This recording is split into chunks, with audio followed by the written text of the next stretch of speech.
Okay. Hello. I'll let How are Lawrence you? go if you want. Okay, we're ready, and you're welcome to proceed. Thank you, Madam Chair, and thank you all for your service. We appreciate how full your plates get during session. My name is Ted Mitchell. I'm the Chancellor of the Texas Tech University System. I want to start by thanking you for all that was accomplished during the last session to support our work in higher education. Thanks for trusting us with the state's investment, which allows us to provide support and services for each student who steps foot on our campuses. The Texas Tech University System was created in 1996 with 2 universities. Today, we have grown to 5 institutions with 21,000 employees serving 64,000 students. Our general academic institutions enroll students from around the globe and are nationally recognized for research and degree programs in education, engineering, agriculture, security studies, aviation, and pre-professional programs. Our health-related institutions provide not only education and research, but life-saving care with multiple hospital partners, including the only 2 Level 1 trauma centers in all of West Texas. Our School of Medicine, headquartered in Lubbock, is ranked in the top 10% of all medical schools in the United States for producing primary care doctors. Slide 2 shows you the various campuses we have around Texas, with our numbers concentrated primarily in the western half of the state. But that map only tells you where we are, not who we are. So who are we in the Texas Tech system? We're the ones who take care of the folks who take care of all of us in this room. We provide the teachers who educate the children of the beef ranchers and dairy farmers of the Panhandle, the folks who put food on our tables and milk and dairy products in our refrigerators. We're the ones who provide the engineers and agricultural science professionals who work with the farmers of the South Plains to maximize the production of crops that our entire nation, as well as everyone in this room, depends on. We're the ones who provide the bankers, accountants, and business professionals for the western half of the state, an area which fuels the engine of commerce that powers the majority of our state's budget. Starting in May, we'll begin providing veterinarians and dentists to areas of the state that for decades have been neglected. And in the near future, we'll be providing pilots and air traffic controllers to an industry bracing for the impending drop of more than 600,000 pilots, mechanics, and air traffic controllers over the next decade. And finally, we're the ones who provide the doctors, nurses, pharmacists, and other healthcare professionals who care for everyone from the big country of Abilene to the far west Texas reach of El Paso, from the Panhandle to the oilfield workers of the Permian Basin, and from the Red River to the Concho Valley. In a great state like ours, a person's life expectancy should not be determined by their zip code, but in too many areas of West Texas, it is. Our mission continues to be to change that. For the sake of time, I will cover only those items that impact all of our universities so that the presidents can concentrate only on the requests specific to their universities. Slides 3 and 4 illustrate those priorities that impact all of our universities. These include formula funding and institutional enhancement. Each of you knows the importance of this funding. Our general academic universities have 2 primary revenue sources, the state and the student. The majority of our funding comes from what the state provides and what we receive in tuition and fees.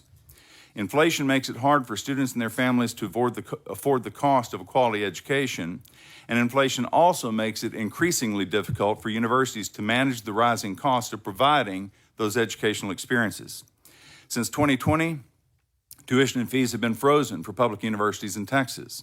Without the additional funds we would receive from increased tuition and fees, the only way to close the gap is through the increases in formula funding as well as the restoration of institutional enhancement funding.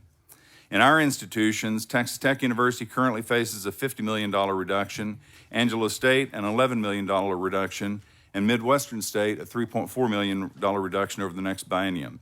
This is why it continues to be a priority of our universities and why we're asking the legislature to consider restoration of institutional enhancement funding used for academic programs, faculty support, and student support. Higher education funding. We also ask the legislature to consider increasing the amount allocated to the HEAF funds to meet the rising costs of maintaining both the physical and digital infrastructure for the 21st century at all of our institutions. Additional HEAF dollars would free up much-needed funds for all of the non-PUF universities in the state of Texas. Research funding. Research remains critically important in the Texas Tech University system. We appreciate the full funding of state matches to resolve the backlog in TRIP in SB 1, and we would also respectfully ask that the legislature consider increasing funding to the formulas for research enhancement at our health-related institutions, as well as the Comprehensive Research Fund for our regional general academics. Heggie and Hazelwood. Currently, Heggie is funded at 88%, and we appreciate the work that was done this past session to review this. The employees of our institutions would benefit from an appropriation at the full ERS premium rate. Additionally, because all of our universities are designated as military-friendly institutions, something that I am personally proud of as a veteran, I know that they would benefit from the state funding for the cost of Hazelwood legacy dependents, minimizing the multi-million-dollar impact they currently absorb. Comprehensive Regional University CRU performance funding. The state's CRU universities are a vital source of a large percentage of the Texas workforce. 40% of students in Texas attend regionals. As such, we ask for continued investment in the performance funding model used for these institutions. Slide 5 includes a lot of things that you're familiar with. Texas grants and other student financial aid help to ease the burden of the cost of our students, while GME, the Texas Child Mental Health Care Consortium, and the Nursing Shortage Reduction Funding help all of our citizens by ensuring we have the healthcare workforce necessary to care for Texans everywhere. Slide 6 focuses on items we're asking for at system administration, including funding for our system offices and debt service for the construction of our system's One Health Institute. In our system administration is covered by different resources, including assessments from each of the universities. Accordingly, we pay close attention to our overhead in order to minimize what we require from the components. System administration is responsible for the centralized functions that you see listed, including things like audit services, general counsel, and government relations. Additional funding from the state for such functions would result in lowering the assessments we give to our universities. With regards to the Institute of One Health, the Texas Tech system is in a unique position as an asset to the state as well as our society for studying and monitoring the interaction of human disease, animal disease, and the ecosystem. This is because of a particular blend of research and healthcare that we have in medicine, pharmacy, and veterinary medicine. As an example, many of you may have heard in the news last spring that the first case of animal to human transmission of the highly pathogenic avian influenza, bird flu, was discovered at a dairy farm in the panhandle of Texas. This study was published in the New England Journal, and it was Texas Tech researchers who were critical in making this discovery. The state of Texas is positioned to be a national leader in the area of One Health, and our system is uniquely positioned to lead the state in this effort. Senators, what I'm asking you to consider is helping us help the folks who provide the food, fiber, and fuel that our state and our nation depend upon. We do that by developing young men and women into leaders of character who will advance each of our tomorrows through their contributions to research, healthcare, the workforce, and education. That is our passion. That is who we are. Do we always get it right? Absolutely not. But the vast majority of the time we do. Thank you for your time, and I'm happy to answer questions. Thank you. Senator Kolkhorst. Thank you, Madam Chair. Welcome, Chancellor. Good to have y'all down from Lubbock, and appreciate the mission of your university. I've had many trips out there. I have many constituents that have graduated from Texas Tech who have their children going to Texas Tech, and also I know y'all have added to your system 2 schools over what period of time? Since, we added the additional Health Sciences Center in 2013.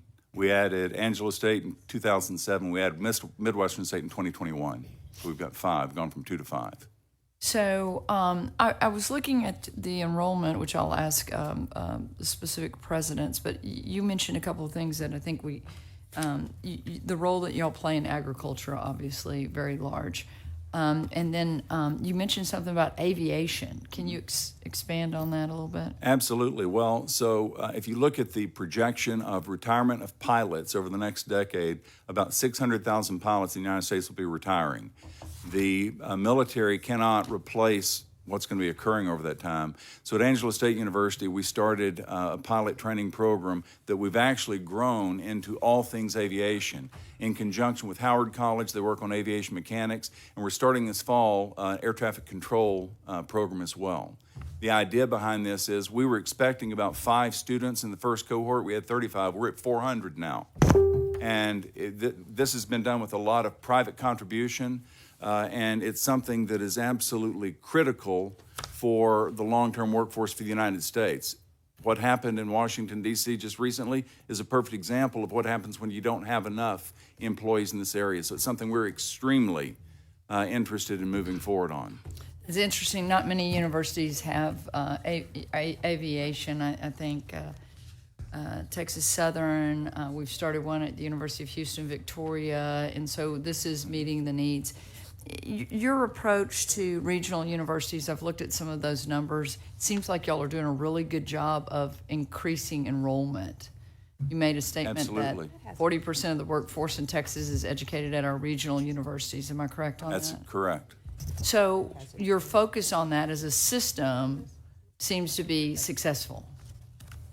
And I'll tell you why, Senator. One of the things that, and this is my opinion, I believe that in university systems, if you do the things that you are good at doing, rather than trying to be everything to everybody with everything you do, I think you serve the society better. There are problems in higher education, some of which is related to the fact that, again, in my opinion, everybody tries to be everything to everybody, and it's the way that some of the funding is set up. One of the things coming from a private system into the public arena many years ago that I realized is that people they live off of a 2-year cycle. And if your budget is set up in a way that you're just thinking about the next 2 years, what can I do just to get the semester credit hours I need for the next 2 years? It's a very different mindset. You need to have people that are not playing checkers but playing chess and saying, really, what do we need 10 years from now and 20 years from now? And I'm sure you'll hear this again and again. We're facing this enrollment cliff coming up for multiple reasons. What is your reason for the enrollment cliff? Well, there are big reasons. One reason is we're not producing 18-year-olds. If you look at between now and 2025, I guess, I don't know if it's Gen Xers, Gen Zers, but starting in 2008, they quit having as many babies. So we're looking at a 15% drop in 18-year-olds nationwide between now and 2030. So there will be fewer freshmen to enter college, 18-year-olds. In addition to that, I call this the micro effect, there are fewer people that do graduate from high school that decide to go to college. And I'm going to get this number wrong, but in 2015, it was something like 71% of all high school grads went to college. Now that's down to 60%.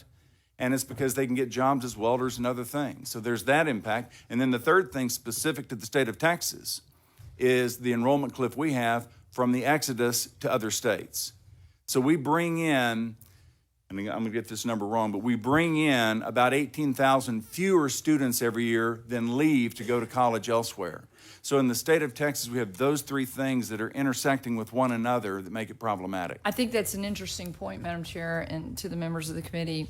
They're targeted, Sure. know, and I don't mean in a bad target, but an Ole Miss will come in here, Mississippi State will come in here, and they will target these kids. I've been through that with my own children now. I'm watching my great nieces and nephews. The good news is for parents, there's a lot of angst about, oh my gosh, is my kid going to get into college? So maybe that's going to ease a little bit. But I do think that we have some changes to make. And so specific to oil and gas, y'all do a lot of engineering that is specific to oil and gas. That is, that is what, gosh, Texas, it's the number one industry in Texas. And number two is agriculture. So y'all are hitting on both of those, right?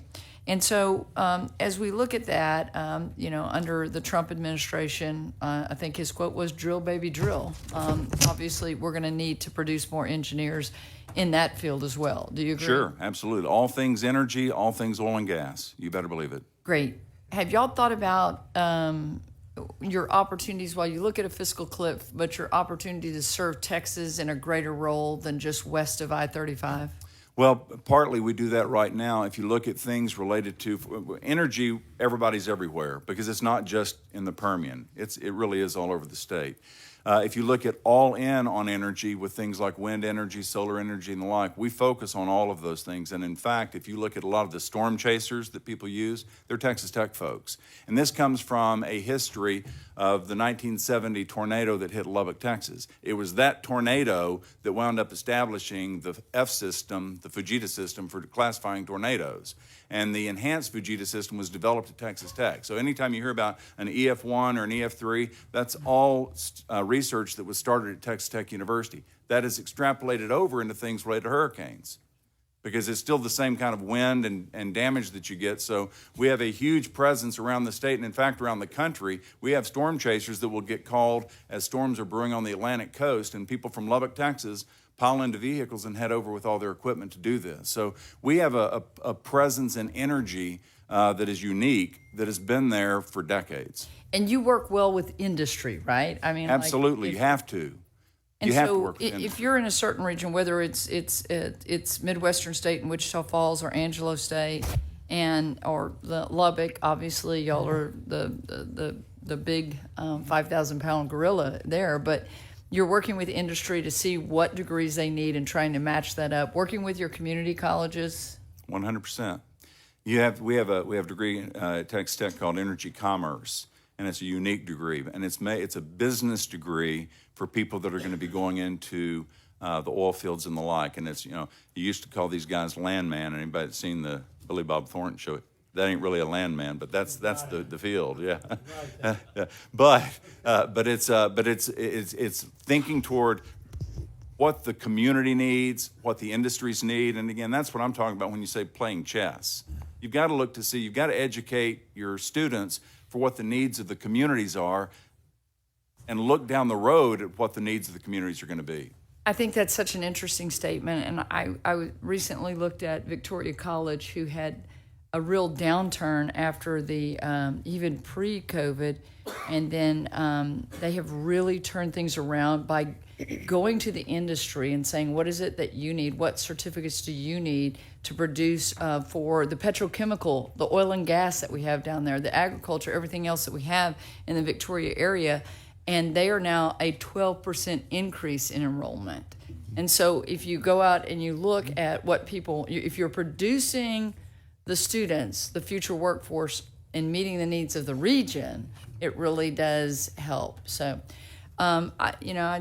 Chancellor, I think that it's time to probably widen Texas Tech's footprint and look at what y'all are doing and apply it to different parts of the state. And I look forward to working with you. Thank you very much.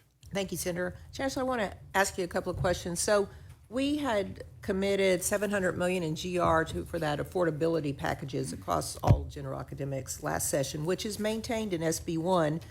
So just to refresh everyone's memory, it was $260 million for formula increases, $185 million into Hazelwood, and $169 million for higher ed. It was done to, keep freeze tuition.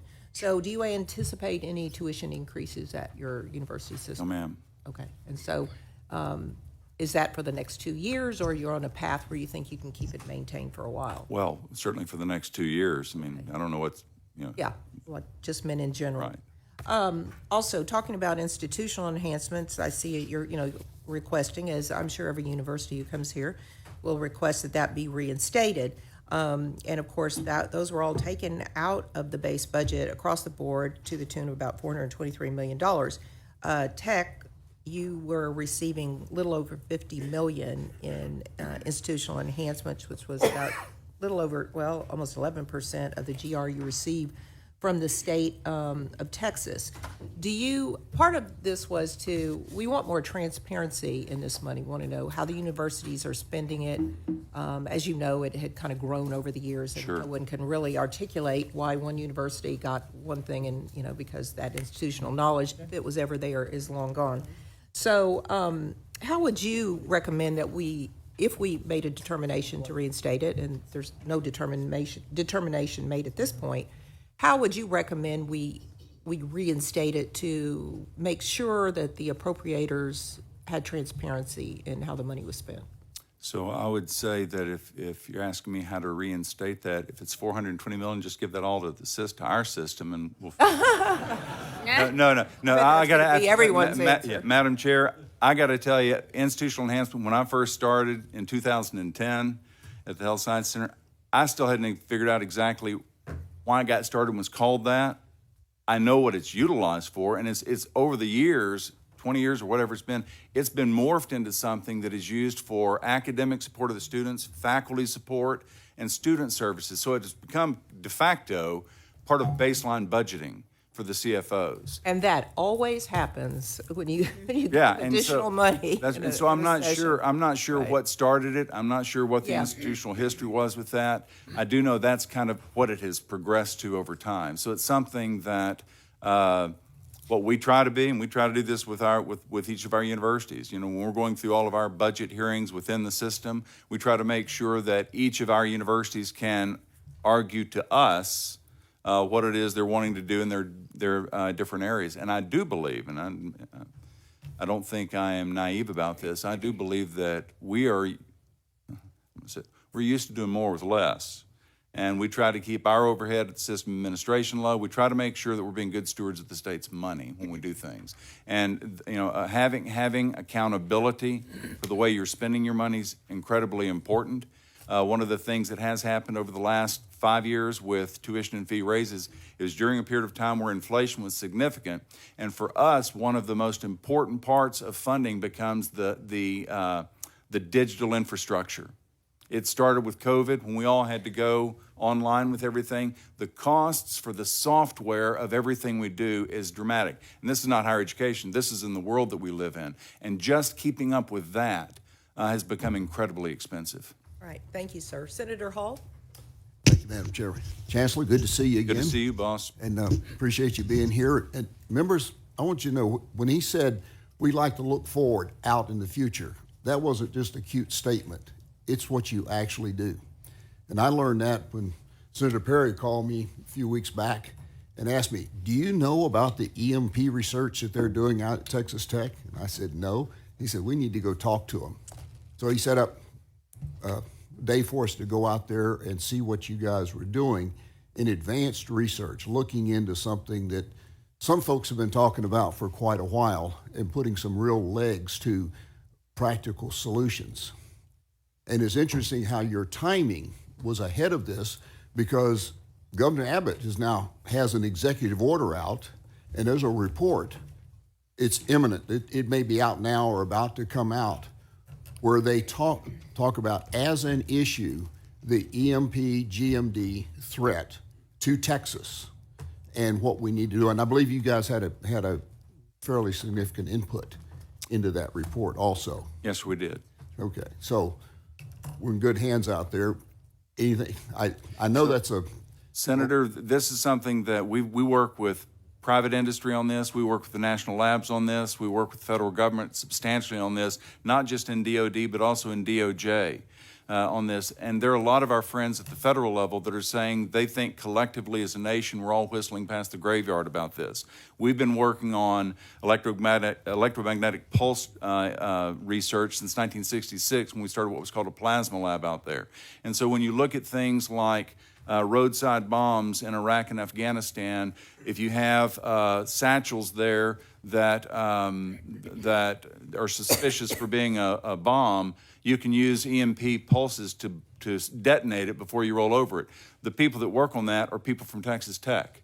If you look at things where you look at hardening of your own equipment toward an EMP blast that comes to you from someone else, the people that work on that are from Texas Tech. If you look at these national labs, you can't go very far if you're talking about EMP work without finding double T's on walls. No. We've been doing that since '66. And I have to tell you something. I'm not from West Texas. I didn't do any of my education at Texas Tech, any of it. I'd been to Lubbock, Texas 2 times in my life before I became the president of the Health Sciences Center. And one of the things that impresses me is this grit, this work attitude, this get-it-done attitude that folks out there have, and this no braggadocio. No braggadocio is a great personal trait. It's terrible in Austin, Texas. But that's where we are. And part of my job is to be Mr. Braggadocio. Thank you. No, I'm not sure what the question was. Yeah, I'm not either, but the question was really to recognize the advanced thinking that goes on out there, that you're out ahead of the curve, getting yourself and Texas ready for what's coming. You didn't know anything about what the governor was ultimately going to come out with, and now he's put an executive order out. We have emergency management folks who are writing a report that will soon be released. It says this is a real threat to Texas, and we need to do something about it. What are we going to do? And we're talking to you about solutions and A&M about solutions, so that we're now getting some legs to something they've been talking about for a while, and I can't think of a better place for it to come from. Thank you, sir. Thank you for Our your state work. is uniquely positioned to be the leader in this. Absolutely. And with Texas having its own electrical grid system, we are the place to protect Texas and lead the nation. Yes, sir. Thank you. Thank you. thank you. Senator Campbell? Thank you, Madam Chair. Well, good morning, Chancellor. I have to say hello to my alma mater, most certainly. Certainly. Following up on Senator Hall, what he said, members, we do spend a lot of money, obviously, as we need to, for our Texas Energy Fund and putting dollars into our grid. But that's looking at generating energy. But what are we doing to protect, actually, the grid itself? A physical protection, a hardening of it. We don't look not only for resiliency, but we need a physical hardening, protection. And this EMP, electromagnetic pulsations, is something that can hit our electric grid. And the ask, we haven't heard it yet, but I know it's about $300 million, which sounds, I mean, that's not pocket change. But then when we look at how much we're putting into our energy fund and generating and everything to make sure we have enough energy, that $300 million to protect it seems much less, but it's got a lot of importance. So that's my support right there, and I think that's very important, and I'm glad you're doing the research there. I did want to ask two things. We did, as our chairwoman said, we put more dollars in for Hazelwood. Aren't we currently taking care of about 70% of that? Boy, I'd have to ask this. Yes, I'm I told by heard Martha that. Brown, and if Martha says yes, it is yes. Thank you very much. And then the Hagee funds. Right, we're at I think 88 that's how you pronounce Heggie, the Heggie. Higher Education Group Insurance, we're Right. at 88% right now. 88%. What is the normal match there? It's an employer-employee match or just Correct. What's the match? Well, right now, the delta is the 12% for that. And so our universities just picked that up Okay. for the employee. Okay, for the employee. Okay. Right. Thank you. Thank you, Madam Chair. Thank you. Senator Perry. Thank you, Madam Chair. As my alderman monitor comes here, a lot of good things going on at all the university systems, a lot of great things going on at Tech. To be clear, we hear in Health and Human Services yesterday, and there was a lot of kind of things going on. The one thing that makes Tech, I think, leads on the initiative that chooses to go is it gets kids into a hands-on situation quickly. Our veterinarian program has now become the model of the country because kids are in their second semester are actually putting their hands on the animal. And, you know, some of them at that point figure out that's not the right end of the cow they want to be associated with as a career, and they leave. But to that point, it's good dollars spent because we filter those kids quickly for their benefit as well as the system. That's not unique to just the veterinarian program. Our clinics and our HHSC compartments, and we get kids practically in the game early. We were having some conversations about interns that needed to be funded, but they've already graduated the program. Now they just got to do that. You know, a first grade teacher may not like kids blowing snot on them, and if they can learn that their sophomore year, then probably they make a different career. So it's best money spent. So Tech has been unique in that. I tell people nobody's coming to our rescue. We got to figure out how to do it right on our own, and what we end up doing a lot of times drives the conversation.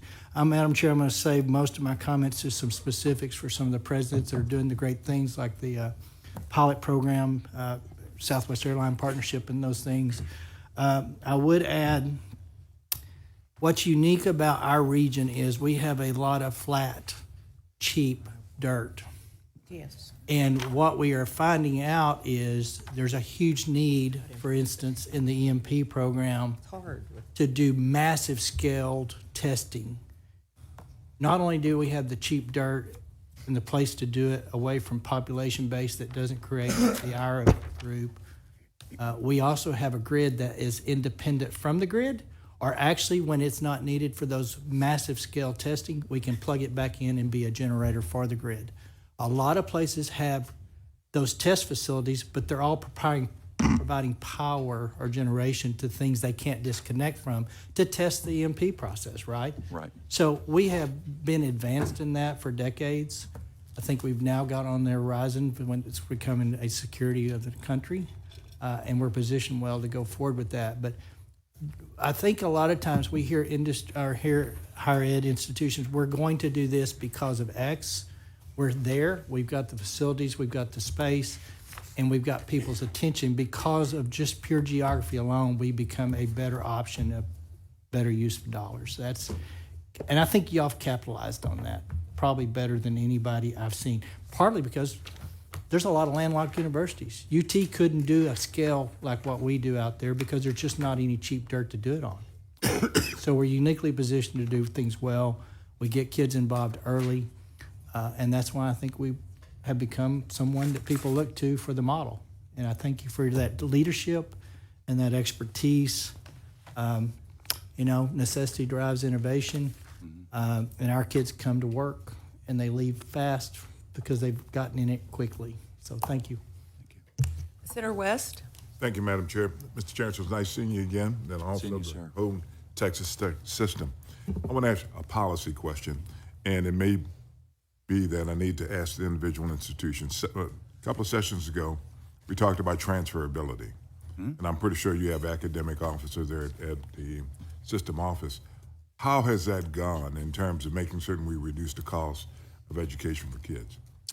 Senator West, this is a great opportunity, I think, for the state to make sure that as kids hit higher education entities, that when you go to one, you should be able to move to the next and pull all of your hours with you. And this has been something that until the last few sessions has not really been on anybody's radar. And so you wind up having an incredible amount of heartbreak with students where they come in and say, I've got X number of hours, can I transfer to your university? Sure, bring all your hours, only to find out they don't transfer to your field of study. They'll give you a bunch of elective credit for it, but you wind up graduating, instead of having a 120-hour degree, you'll wind up with 132 hours, and that's a waste of everybody's money and time and energy. We've been working not only with local community colleges around us, but even within our own system to make sure that if I'm taking a course as a sophomore at this particular junior college, it will transfer, and I can count that in my field of study as I need for the university that I'm going to attend in the Texas Tech system. The proof in the pudding is going to be in another 2 years, 4 years, 6 years to see how many hours they're graduating with. And we're not quite there yet, but our goal is to make sure that if you got a 145-hour degree, you're graduating with right at 145 hours, unless you've changed majors. If you're graduating with a 120-hour degree, you're graduating with 120 hours, not 128 or 132. So we are working on that, both with community colleges that we partner with. How far along is it, though? I mean, it's been like About 2 years into it. About 2 years into it? Yes, sir. In terms of working on it or Yes, sir. implementation of it? Well, implementation of it, working with, for example, SPC, South Plains College, working with, again, within our own system, we have it where, our presidents meet every Monday. We all get together. But to make sure that if you're transferring within our own system amongst the 4 years, that things are transferring the way they need to transfer within field of study. And it's not transfer, it's transferring within field of study. Right, that's exactly right. Yes, sir. And so you're saying that is a work in progress? It's absolutely a work in progress. It's early enough that if you were asking me to give you stats, I can't give you stats on it yet, but it is something we're all paying attention to for that very reason, because we've all got kids that are college kids too. Kids? Young men and women. I got you. They're all kids to me now. Believe me. Senator Nichols? Oh, thank you, Madam Chair. Great presentation. I couldn't help but notice Senator Perry's Texas Tech tie very prominently displayed. Nobody said anything, so I thought I'd say something. Yeah. Well, my question has to do with research, and you've indicated, you do a lot of research out there on actually the first page of the presentation. I don't have the dollar figures, Yes, sir. excuse me, in front of me, but when you're working on research, sometimes it's pure state dollars, local Sure. dollars going into the research. Sometimes it's a mix of private dollars mixed with state dollars going into it. Along the way, as you get breakthroughs of practicality, I'd call it, there are opportunities for intellectual property. Sure. And so are y'all making, my question to you, and really it's going to be to a lot of the universities doing research, is are y'all making efforts to try to identify those advances, that which might qualify as unique enough to become patentable? Because sometimes if you don't, a lot of people don't recognize when they have something that's unique. Yes, sir. And it takes a special skill to do that. And sometimes you have to bring somebody from the outside to identify some of those things. And so it's a twofold question here. Do y'all try to identify those things? And if so, get patents on them? And then if so, do you have anybody with expertise to advise you, maybe from the outside or inside, as to how beneficial those might be, whereby you can get a revenue stream coming to the university from those research dollars? Great point, Senator. To the first question, we absolutely do look for ways to monetize research that you're doing. Skuvenek, what's the period of time frame for your number for your patents? Over what period of time? The 995. Okay, he won't tell me, but he'll tell you when he gets up here. So we've had with Texas Tech University, right at 1,000 patents over what period of time? 1,100 over 10 years. Okay. Oh, You can come up, sir, to testify. So so we do, to the first point, we absolutely look for that. To the second point, I will leave it to Lawrence to talk about that. I don't know that we have an outside group, but we actually have a group that are constantly looking to see what can you do with this. Because part of it is, if you're doing research on something, there needs to be a practical application. Right. And so you need to look for a way to help monetize it for income for the university, for the investors, whoever it may be. okay. And are you bringing in revenues from those? We do, but the revenues that we're really, and everything we're doing moving forward with this looks to see, for example, when we're talking about EMP, we're looking for ways now to bring in larger amounts of revenue for this because we're on the cusp of it. But yes, sir, we do. All right, thank you very much. Thank you, Madam Chair. Thank you, Senator Betancourt. Thank you, Madam Chair. Ted, insightful as always. I want to go back to these three, triple witching hour that you described earlier because you really put your finger on a big problem. Let's go over the fact that we've got 15% less 18-year-olds by 2030. Right. Pretty statistically dominant wave that's coming through the country. Mm-hmm. True? No way to avoid it. Right, it's here. Okay. So the only thing to do is to compete, surf that wave, and compete it. True? Yes, sir. Now, their second point that people are deselecting four-year college. Okay. Now, that can be a good thing or a bad thing depending upon what they select. Sure. Okay? Now, and the drop off of 71% to 60% is significant. Sure. Because again, you're having a 15% reduction, and then the next thing you've got, just from doing the math quickly, is another 12% reduction, and then and then we're going to get down to what I think is also a more difficult one to discuss is your third point. Right. That our net inflow and outflow is different. Right. Because our transfers of working people that are transferring into the state aren't bringing 3 kids and a dog anymore. Okay. So that's as close as I can get to my after 10 years of sitting next to Senator Perry, a Texas Tech anachronism. But so take me through these three things because Sure. This is absolutely the big challenge. I believe in higher education across the board. Everybody needs to go to their roots, go to those things that you were designed to be doing. And one of the issues, of trying to just be everything to everybody, I personally think that you're far better off focusing on those things that you're really good at doing. You wind up getting a halo effect back on some other things, and for me personally, I would rather see our schools be really good at the things they do rather than being mediocre at a bunch of things. And there's just not enough students to go around for everybody to have tons of different degree programs that you can't fill. And then Harrison Keller did a great job at the coordinating board, and he'll do a phenomenal job at North Texas, this whole thing about stackable credentials on top of that. I think that's an important thing to answer the second part of that. And the second part then is say, look, when you come out of high school, if you don't want to go straight to college, can you do something to get a certification in an area? And once you work that, if you want to add to that, then add a little bit more of your educational experience to it. I think that's a key to the way we need to function in higher education moving forward. The third thing, I don't know what you're going to do about the SEC. Good luck with that. That may be above even our pay grade. But our horned frog will have some ideas as the private school representative here. Let's go back to again the the transfer in and out, because I think that's the less documented one of the three. So your theory is, we might kind of call it a center of excellence. You've got a nexus, I guess.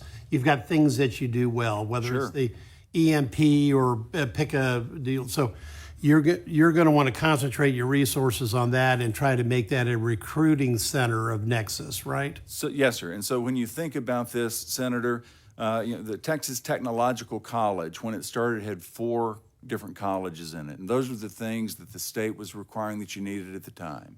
If you look at a lot of the comprehensive regionals that were started as normal schools, and every university had their thing that they were expected to be able to do. And of course, everybody's going to grow and expand from what it is they do. But part of the problem is that what seems to me, and I can say this because I'm totally uneducated in it, there's been an arms race for semester credit hours with everybody. Sure. Just get SCHs. And that's the way you're going to get your money. And again, there's nothing, that type of thinking is inevitable when you're on a 2-year cycle. But if you're not thinking about the workforce that you're going to need 10 years from now, you're going to be educating people in the wrong things if you're just going after SCHs. We need to be a little more measured in what it is we're thinking about doing for the long term. Ted, we had a bill that 3 years ago that we passed, I guess made it 4 now. It was a tri-agency workforce assessment where we were trying to link what was happening with the Workforce Commission, the Higher Education Coordinating Board, and the TEA to try to funnel people to places that could have a future, positive cash flow. I'm beginning to think that we should. Our problem is I don't see a 3D chess player in that group yet. At least I haven't met one. Okay. But you're right. See, that's. In fact, I'm going to ask everybody what the status of that report is, but I'm beginning to think that we may need some system level horsepower to crack that. We're all in. And Senator, let me tell you something else, because you just said something that touches. Now I'll talk about something I do know about, and that's graduate medical education. We had this thing going on for the longest time. We need more doctors. Just get more medical slots. Right, that was schools it. of medicine. Right. But if you get your medical degree and go to Starbucks, unless you give them $10, you're not going to get anything, because that medical degree is not worth a thing until you do training. Yeah. And so we have a situation now in the state where in all our systems, you have people coming in from other entities that are wanting to pay for residency slots in our state, where we can't educate our folks that have gone to school here. Klotman, are you in here? Yeah, he's So you got Baylor College of Medicine that is the least expensive private medical school in the United States. They're up against the same thing that we're up against, that we're all up against. We've got people coming in from outside the state that want to purchase GME slots from our hospitals. And guess what? Those kids aren't going to wind up staying in the state of Texas. They're leaving when they finish those slots. Well, that's Enough about to said. stop, so just so I'm. Okay, everybody well, on if I notice. could- I'll get off my high horse. No, about that. Because we're You've got- digging into this, and all that stuff, could use a different word to describe it, but I won't, is stopping. So. You've got the Notice, entire guys. rodeo going at this point. Okay. Ted, just one final. Yes, sir. I'll let y'all use your imagination. Since you've identified the 3 trends. Yes, sir. okay, I think it's really important that you've got the kernel of a solution, which we'll call Nexus for lack of a better description, but I'd love to find anything else, and I will do one devil's advocate question with you. Yes, sir. All right, so we've got these lack of 18-year-olds as clearly identified through 2030, okay? Even if you get that last cohort in 2030, it's going to take 4 years to get them out, so we're really looking at 2034 before there's a significant curve change, okay? So now we're going to have to question all of our preconceived notions, even though we've got to focus on 120, 120, 120, 120. Yes, I will tell you that taking 12 hours of business courses made a huge difference in how I could use my engineering, robotics first job, because I actually understood just the touch of how it all worked. Okay. So there may be a situation where 120 plus 132, if it's elective and done rationally, is not a bad Makes sense. solution. Yes, Okay, that's just a, Good point. okay. That's a good point. No, Ted, I really enjoyed the conversation because you Thank you. really put your thumb on a huge issue that we're all facing in higher education. Outstanding. Are you done? Okay, sorry. who's next. Senator Zaffarini. Thank you, Madam Chair. Chancellor, on page 5 of your handout, you list your legislative items and you begin with Texas grants and other student financial aid. What is your other student financial aid, and do you include work-study programs? Work study programs are part of that general category of the student financial aid. Yes, ma'am. And what are the other programs in financial aid that you have other than Texas grants? There's a list of them that I'd have to ask Martha and the others to list out the specifics of all those. Okay. Regarding your priority of Texas Child Mental Health Care Consortium, you're asking for state funding. Do you have other sources of funding for that consortium? We do, because if you look at that area, then you also generate the funding from the practice itself when you're doing things. The chairman of our Department of Psychiatry happens to be an adolescent child psychiatrist. Yeah. She's very, very involved in that consortium. So one of the things on all the health-related sides, when you get state support, you also wind up with federal support and private support from the practice itself as you're generating it. Thank you. Also on that page, you list the nursing shortage reduction funding. Is your program designed to meet local needs or statewide needs in nursing shortages? Statewide needs. Statewide needs, and yes, how successful has that been? It's been very successful. We've got, if you look at the number of people that are applying for our programs, the last time I looked at our School of Nursing program, we have 240 slots and we had 2,000 applications for it. Yeah. So the desire to come through the program is substantial. Thank you.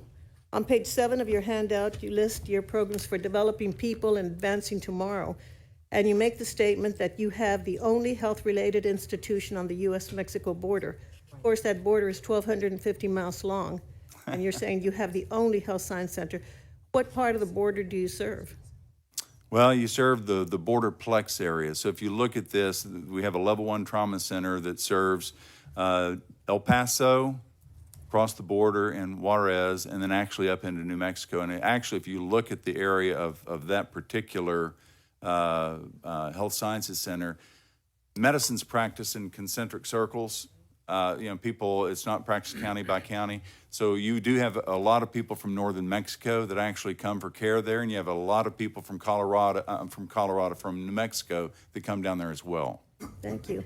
And 615 miles away, in Laredo, you have a very small UT Center for Education and Research that has been there almost 25 years, but grew very, very, very, very slowly for the first 20 years, and is now doing significantly better thanks to the UT system.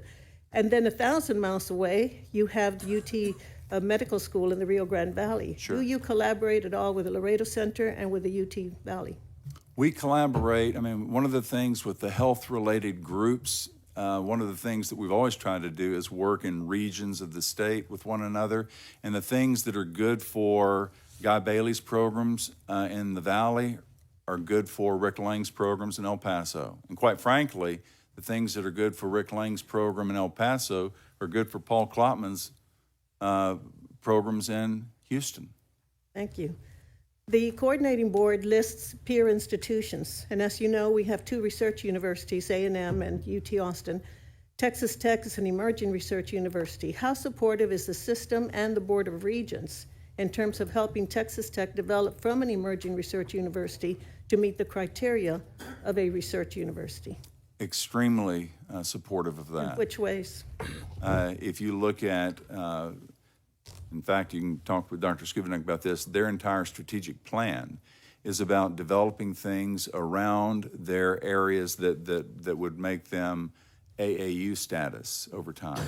They're already a Carnegie Tier 1 research university with it, but they're absolutely focused on the things that they have strengths in that bring in federal dollars. One of the things that's an issue at the federal level, and one of the reasons why Texas Tech University has had issues with some of those is the way things are ranked. Agricultural research versus, for example, biomedical research. It's ranked differently. But as far as what the Regents support and what my office supports with Texas Tech, as well as our other universities, we're 100% behind doing things to improve the research that is your strength and areas that you have a natural tendency to focus on. And one of the aspects that is so important that is often overlooked is development. What support does the system give its institutions in terms of development? Well, we have other than our CFO's department, the largest department we have at the system level is our institutional advancement.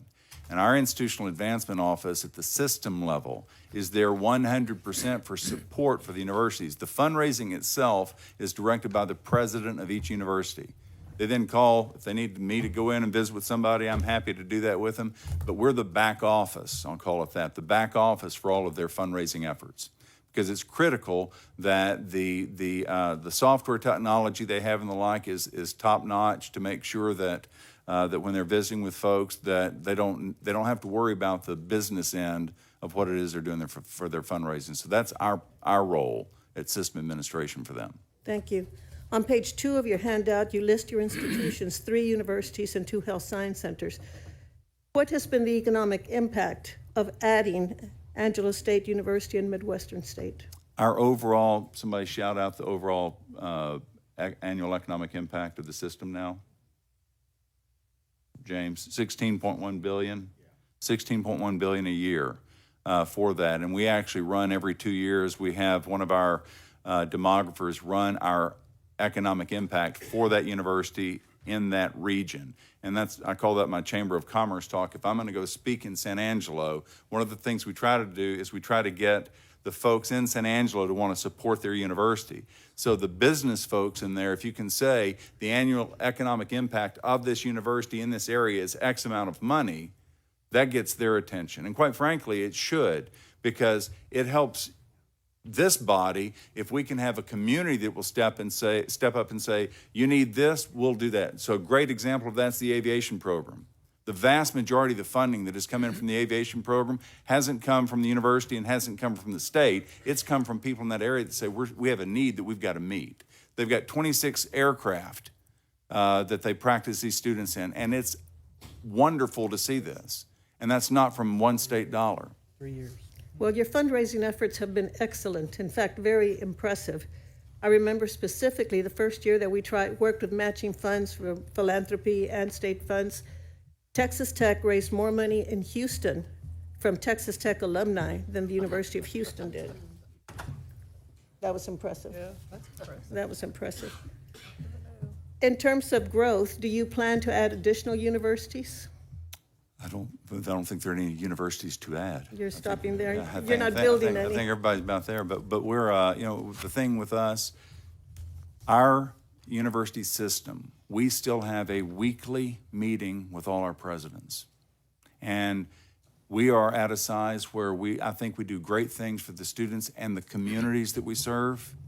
We engage with one another very well. Most often when there's an issue within our system, it's not an issue that the chancellor's office winds up solving. President to president, they say, we have this and we have that, let's work together on it.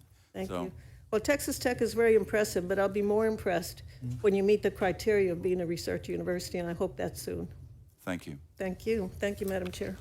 Senator Perry, do you have another question? Sorry, I want to go back a couple of things real quick. I think the cliff that everybody's talking about is really a plus. You're going to have fewer students that are probably more serious in nature. How you survive that is you become more relevant before they're there. And I think Tech is positioned well to make that relevancy because you're small enough to be nimble. You respond to employer requests quickly. You're almost like a large commercial community college system. You kind of see it before it's discussed, but you're there when it's needed. So I applaud that. What is Senator Perry's perspective with research in the meetings that we have regularly about research dollars? Commercialization. Oh yeah, absolutely. For those that don't know, and Senator Nichols mentioned it, there's parts in the electric vehicle today because of that work at Texas Tech that it's really interesting stuff. It's kind of amazing what's going on there, but lots of things have happened that are happening today because of the work that was done 20 years ago. So we do have that mindset at Tech. I've got a question on John Wayne Cancer Institute, but sure. I can reserve that for Lori, or I can reserve that for you, but I know you have a personal connection, but whichever one of you want to take it, or if you want to do a 10,000-foot view. I'll do a 10,000-foot view and then hand it to Lori. So we have an affiliation with John Wayne's family, the John Wayne Cancer Institute that we're working on in West Texas, and it's When John Wayne was diagnosed with cancer the last go-around, his family established the John Wayne Cancer Foundation, the John Wayne Cancer Institute, and the idea was to do two things: to continue in cancer research, but also to train cancer surgeons.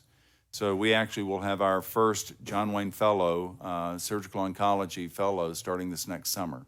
And the idea behind it is, and this is the way we've always done things in West Texas, when the medical school started, you wind up growing your own for the region. And so the idea is to develop your own pipelines, whether it's for surgeons, whether it's for nurses, whether it's for radiation oncologists, you develop your own with it. Because again, and I mentioned this, and Dr. Rice-Spearman will go over this as well, your life expectancy shouldn't be dictated by the zip code you have. And if you go to West Texas, where you've got people that supply everything that all of us in here require, your life expectancy is dictated by the zip code they have, and it shouldn't be that way. Thank you. Senator Alvarado. Thank you, Madam Chair. I had a question, just a comment. Congratulations. Y'all played a heck of a basketball game. You beat my Cougars, and I promise I will not hold that against you, but I have to tell you, that was impressive. Thank you very much. I did invite Senator Perry to the game, but maybe next time. I would have joined you, but you had other events going on that night you didn't foresee, so it was good.